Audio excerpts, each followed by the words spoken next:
answers your prayer. Buo na po yung aking kuko. Ganyan sa Batangas pag nakasapatos ka ng balat, buo yata ang ating kuko.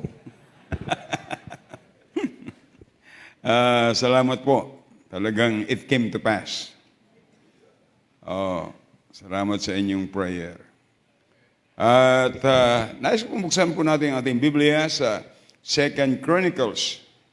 2 Chronicles chapter 1. 2 Chronicles chapter 1, tayo po magsang lahat. At basahin po natin ang 12 verses. And let's read it responsibly. Are you happy tonight? Are you excited that you are in church? Abay, pagka mas masaya pa yung nandoon sa malls kaysa na simbahan, let's go to the malls. Pero dapat masaya ang nasimbahan. Sabi ni David, I was glad when they said unto me, let us go unto the house of the Lord. Amen. Always remember that when you are in the house of God, God will bless us. If you listen to the word of God. Amen. Basahin po natin ang verse 1. Basahin ko ang verse 1, you read verse 2. Kung nakuha nyo na po, give me a loud amen. And 2 Chronicles chapter 1 verse 1, and Solomon the son of David was strengthened in his kingdom, and the Lord his God was with him, and magnified him exceedingly.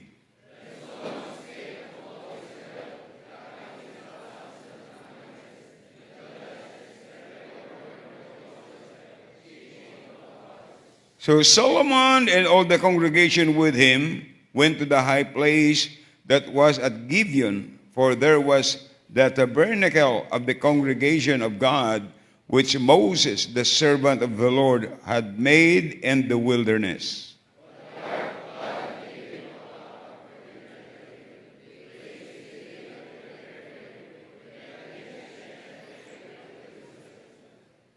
Moreover, the brazen altar, the Bezalel, the son of Uri, the son of Or, had made, he put before his tabernacle of the Lord, and Solomon and the congregation sought unto it.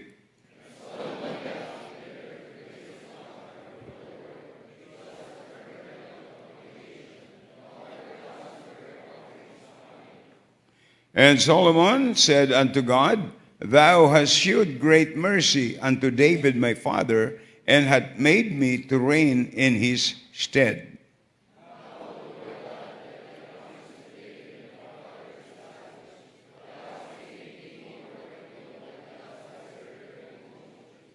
Give me now wisdom and knowledge, that I may go out and come in before this people. For who can judge this thy people that is so great?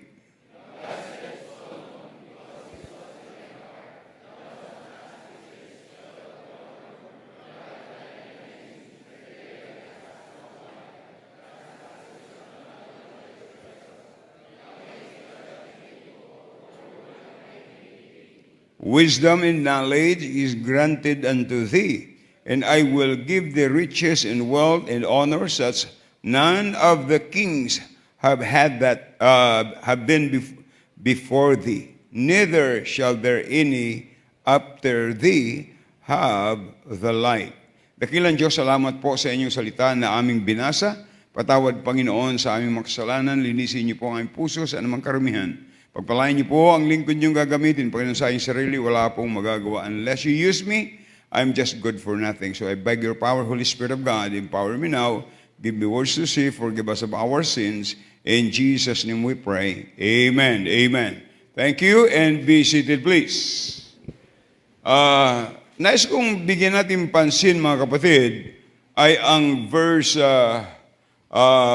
1, na ang sabi po doon is Solomon the son of David was strengthened in his kingdom, and the Lord his God was with him and magnified him exceedingly. Nais kong bigyan natin pansin dito, mga kapatid, ay yung salitang sabi doon, strengthened in his kingdom.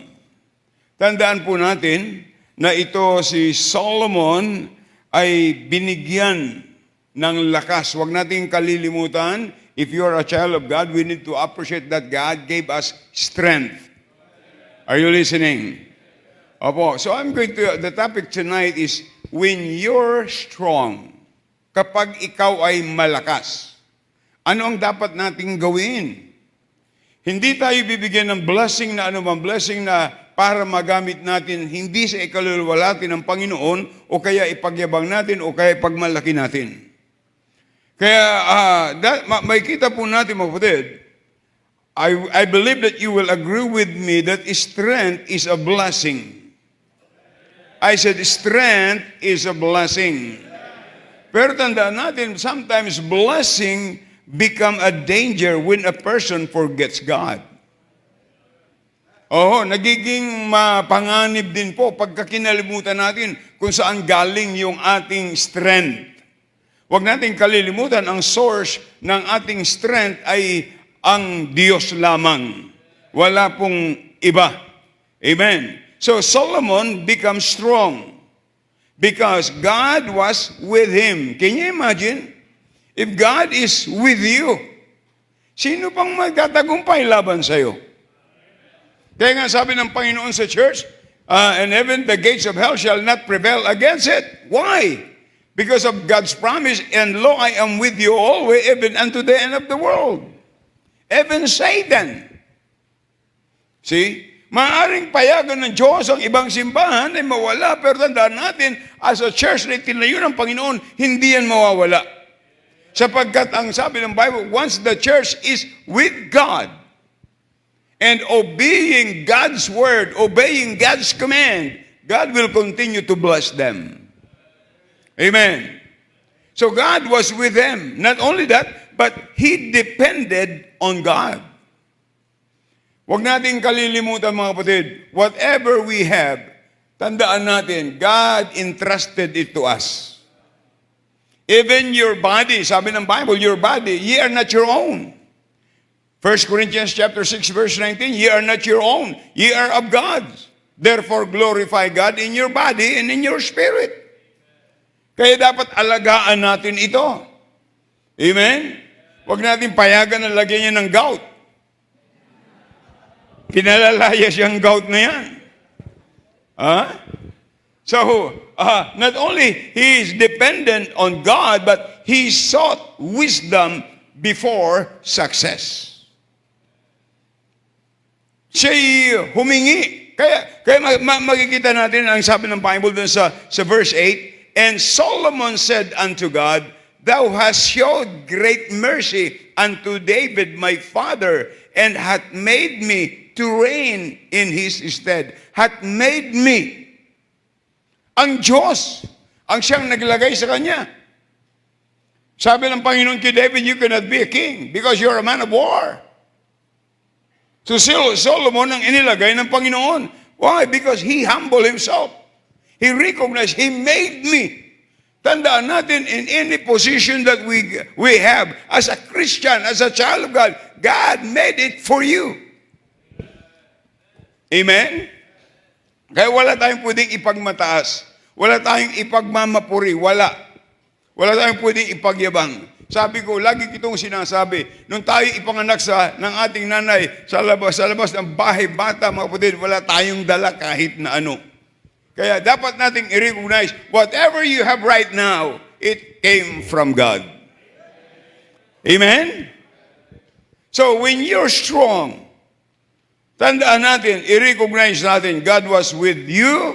You need to learn to be dependent on God and seek God's wisdom.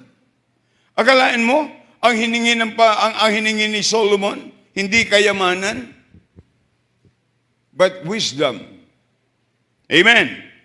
Kaya sabi niya sa verse 12, wisdom and knowledge is granted unto thee, and I will give thee what? Riches.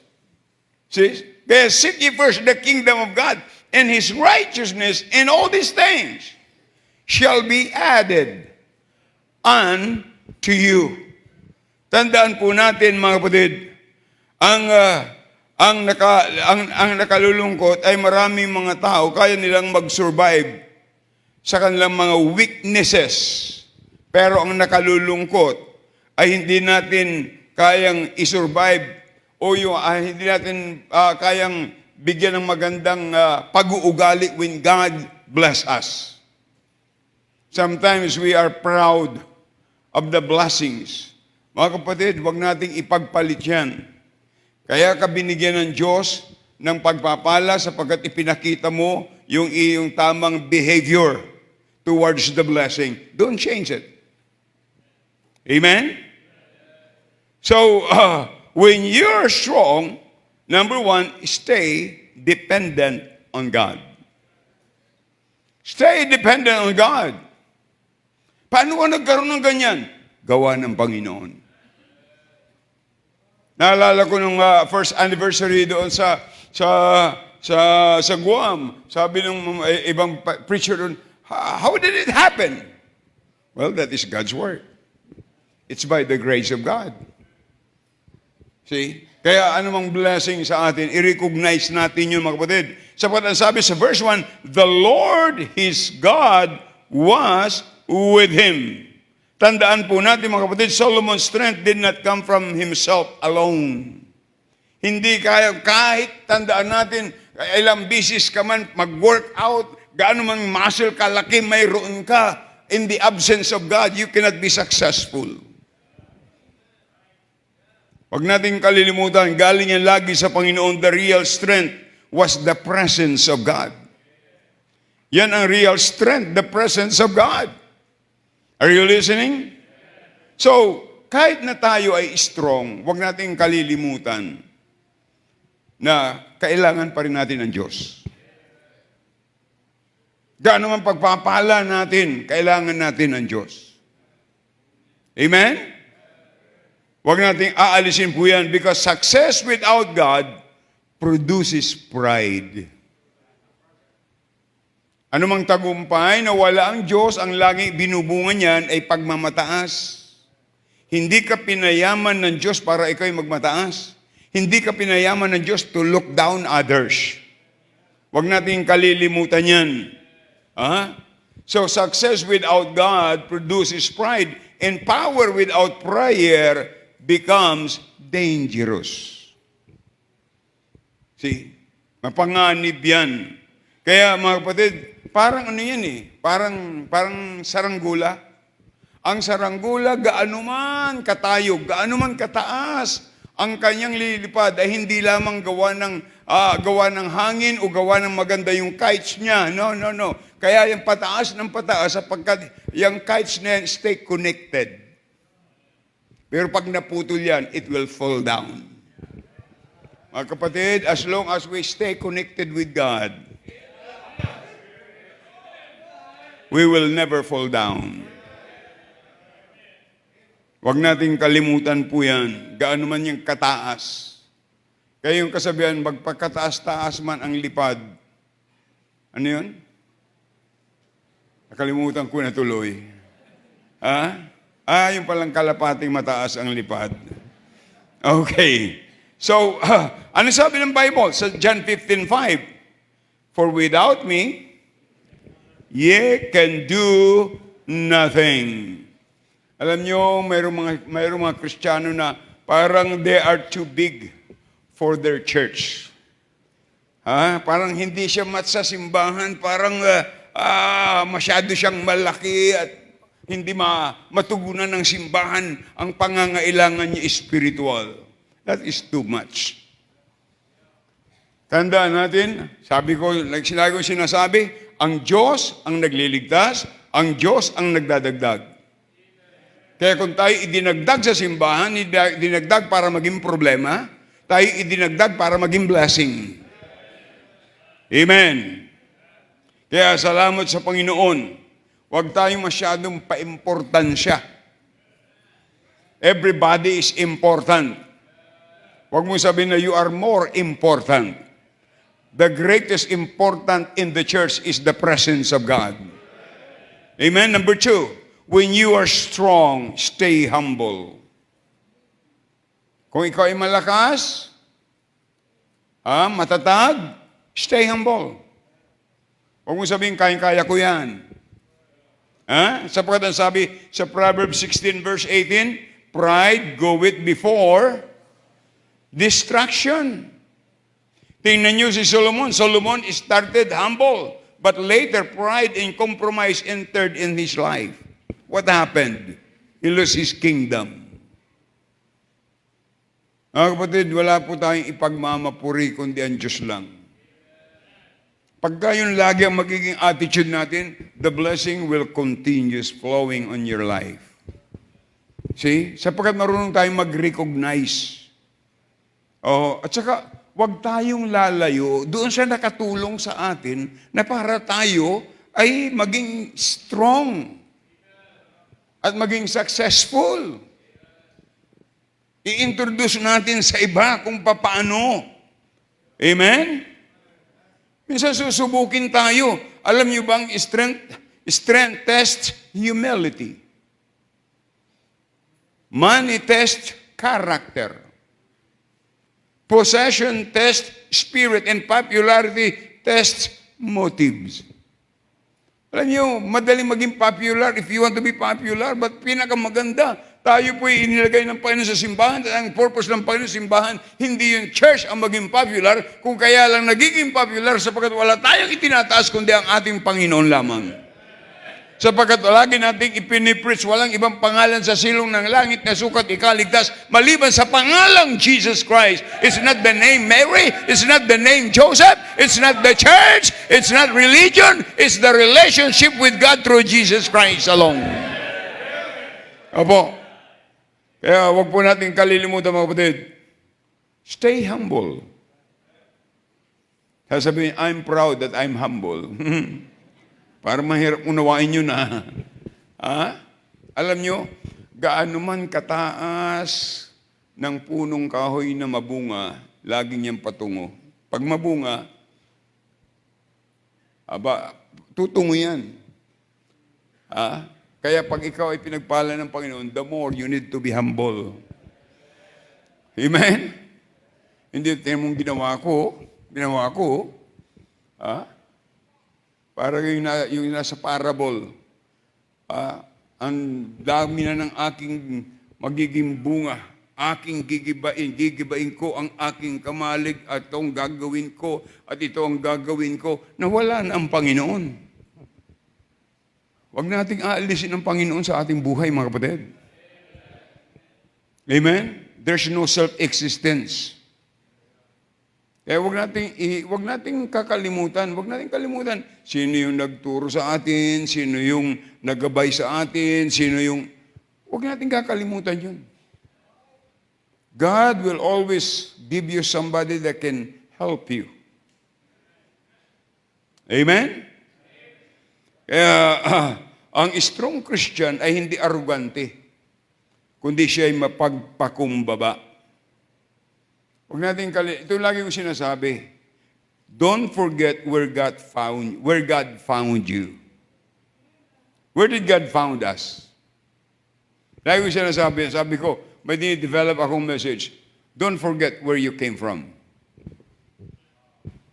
Saan ka ba galing? Pag kasugdulan, galing tayong alabok. Ano yung pagmamalaki ng alabok? At dyan tayo babalik. At tayo bilang makasalanan, tayo may hatol patungo sa impyerno, pero kinaawaan, kinahabagan tayo ng Diyos, inibig tayo ng Diyos, iniligtas tayo ng Panginoon, binigyan tayo ng pag-asa ng kalangitan. Pero bakit naririto pa tayo? Sapagkat mayroon pang layunin ang Panginoon. God is not finished yet with you. Pag ang Panginoon tapos na sa atin, tatawagin na tayo. Amen? Huwag natin kalimutan yan. At alam niyo, yung pinakapangit na ugali, when you look down others.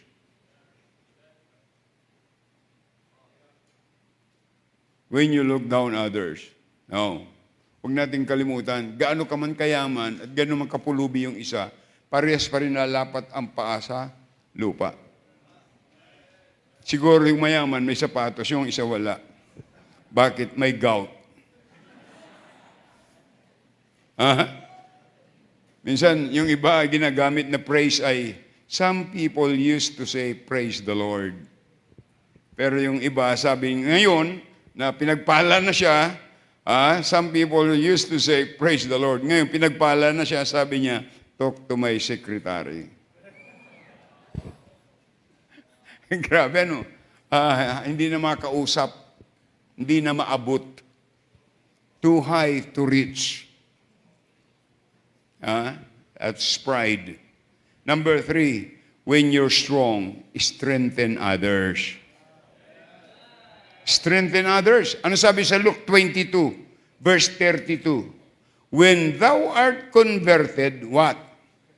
Strengthen thy brethren. Tandaan natin, mga kapatid, na hindi tayo binigyan ng Panginoon ng strength para mag-boast o para magmayabang, para magmalaki. Kung binigyan ka ng Panginoon ng mamatay ka ng 93, praise the Lord. Dr. G. Salva is still alive, 93 years old. The other day, kausap ko si Pastor Dr. Larry Clayton, 91 years old. Still kicking, still driving. Kalahin mo yan? 91 years old. At ayos pa ang memory. That's a blessing. Yung inaalagaan ni Brother Joshua, katapang sa sa Israel, 101 years old. Nakapellowship ko pa yun. Maayos pang kumain, maayos pang pag-iisip. Hindi pa ako nakalimutan, first time namin mag-meet. Na 101 years old. That's a blessing. Amen? Kaya, ang pinamaganda ay, pag ikaw ay strong Christian, ay you need to encourage the weak. Unawain natin, hindi lahat ng Kristiyano ay kasing lakas mo. Ay kung malakas ka, encourage mo iba. Brad, ganyan din ako noon. Pero, nung ako'y maging faithful sa Panginoon, ay meron kasi mga Kristiyano walang ginawa kundi mag-critics. Yun ang gift niyan. Hindi ko alam, pero hindi galing sa Diyos yan. Ay, kung ako ang nandyan, ba't hindi? Sisihin mo ang Diyos, bakit hindi ka inilagay? Marunong ka pa sa Diyos. Ay, kaya nga ikaw hindi inilagay. See, minsan, ina-underestimate natin yung iba na may walang kakayahan. Pero alam niyo mga kapatid, lahat sa atin mayroong potential. Mayroong potential, mayroong value sa buhay mo at sa buhay ko. Ito bang ganitong gagawin? Ito ba'y alam ko to? Hindi ko to alam eh. Bawat isa sa atin mayroong value. And sa harapan ng Diyos, mahalaga ka. Kung hindi ka mahalaga, bakit binuhay ka ng Diyos? Mahalaga ka sa paningin ng Diyos. There is value in your life na hindi mo lang mailabas.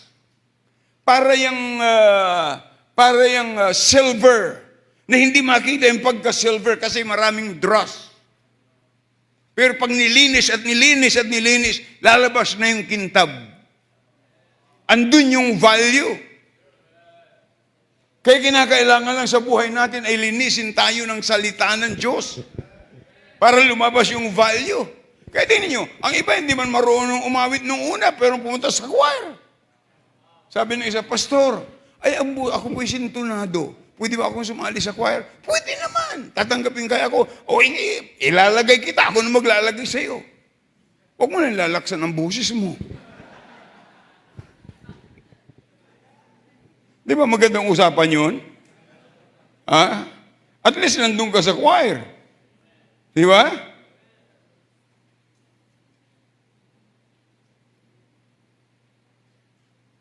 Nandun ka sa choir. Kaya may value ang bawat isa. So encourage the weak. Help the discouraged. Alam niyo, pag ikaw ay strong Christian, God will give you a discernment. Madidiscern mo yung tao na mayroong discouragement. See?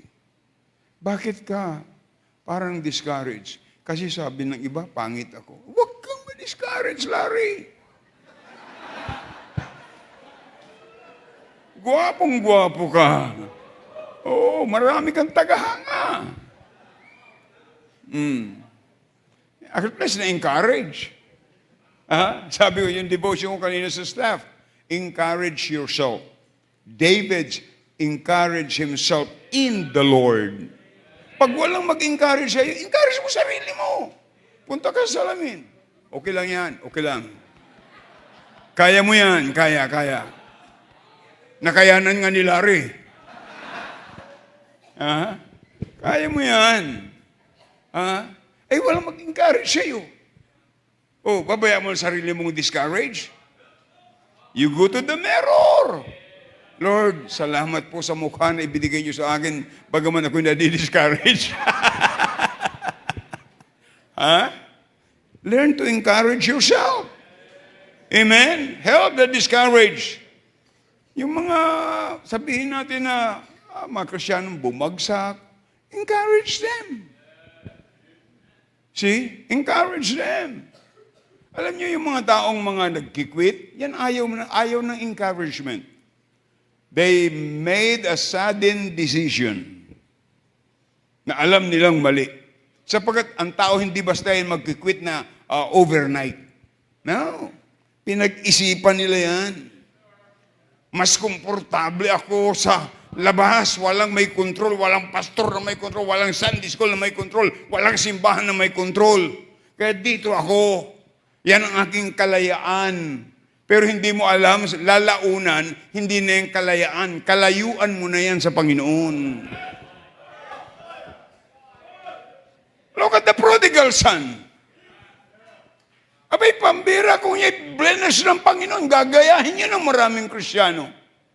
Lumayo siya sa kanyang tatay. Mahirap lumayo sa tatay. Sino bang tatay natin kundi ang Diyos? Kaya nga pag mayroon tayong prayer, Our Father which art in heaven, He is our Heavenly Father. Lalayo ka sa Kanya na yung kinuha mo sa tatay mo galing yan sa Diyos. Mauubos din yan. Yung iyong lakas, mauubos yan pag hindi mo ginamit sa Panginoon. Yung kayamanan, mauubos din yan pag hindi mo ginamit sa Panginoon.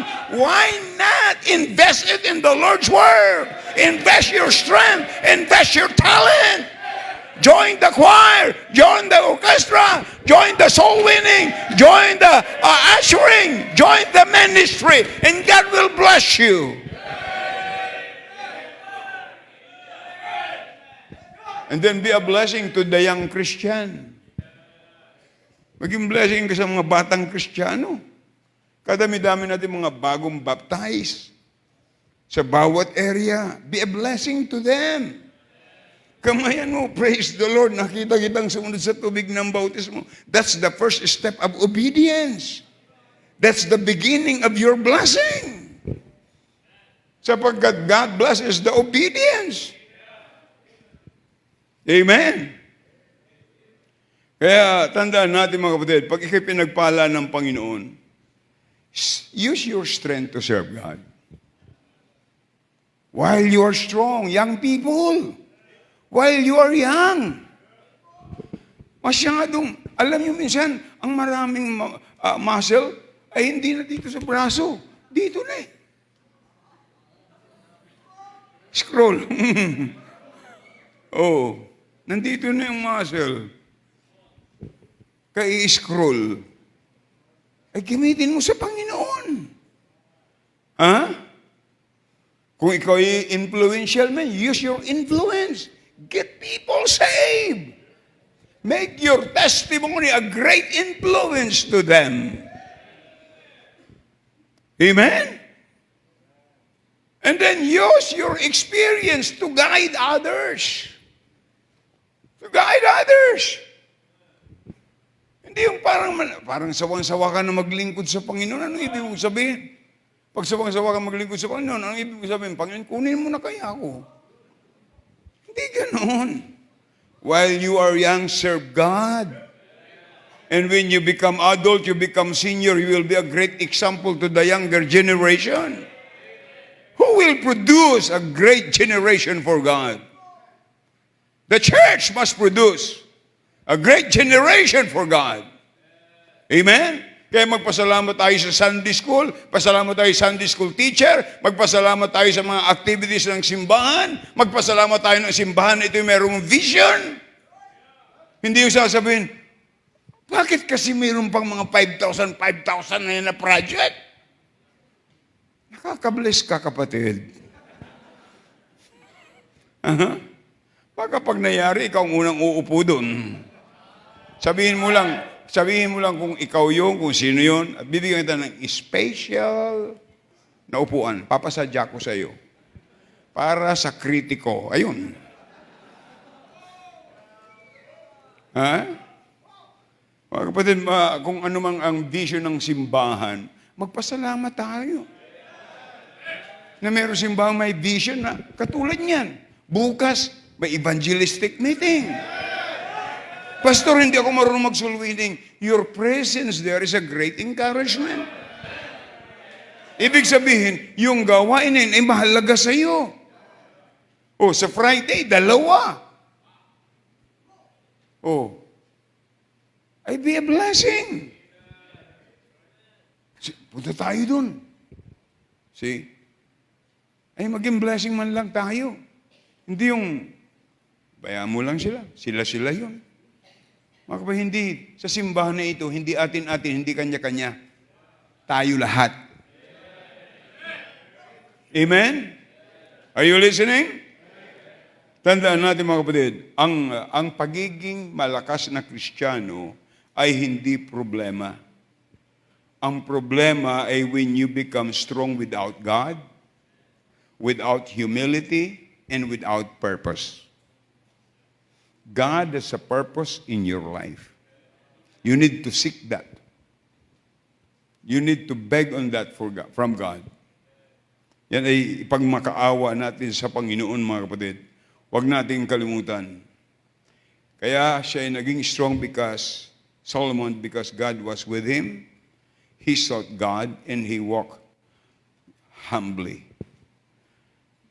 Huwag nating kalimutan ang Diyos, mga kapatid. At huwag nating itaas ang ating sarili. At huwag nating sayangin ang lakas natin. Habang tayo malakas pa, tayo'y maglingkod na. At huwag tayong magmapuri, huwag tayong magmalaki, huwag tayong magyabang. I am a strong Christian. Ang sabi sa 1 Corinthians 10:12, wherefore, let him that thinketh he standeth take heed, lest he fall. It's only by the grace of God. Alam niyo ang nagpapasaya sa atin? Alam niyo ang nagpapatatag sa atin? Aside from the Word of God, yung ating involvement sa gawain ng Panginoon. At dapat mayroon tayong attitude, we need to rejoice what God is doing in Christian Bible Baptist Church. Yung pasukan, malapit na, Christian Bible Baptist Academy, Bible College, Baptist Heritage Bible College, malapit na. Alam nyo, mayroong mga nagpaalam na mag-i-enroll ng online from other countries. Ay, salamat sa Panginoon na naaabot sila ng Baptist Heritage Bible College in spite of the distance. Mga kapatid, ang isang pinakamagandang ilagay natin sa ating puso, God strengthened Solomon. If God strengthened Solomon, God can strengthen us too. But when you are strong, huwag nating kalimutan, be always dependent to Him and be a help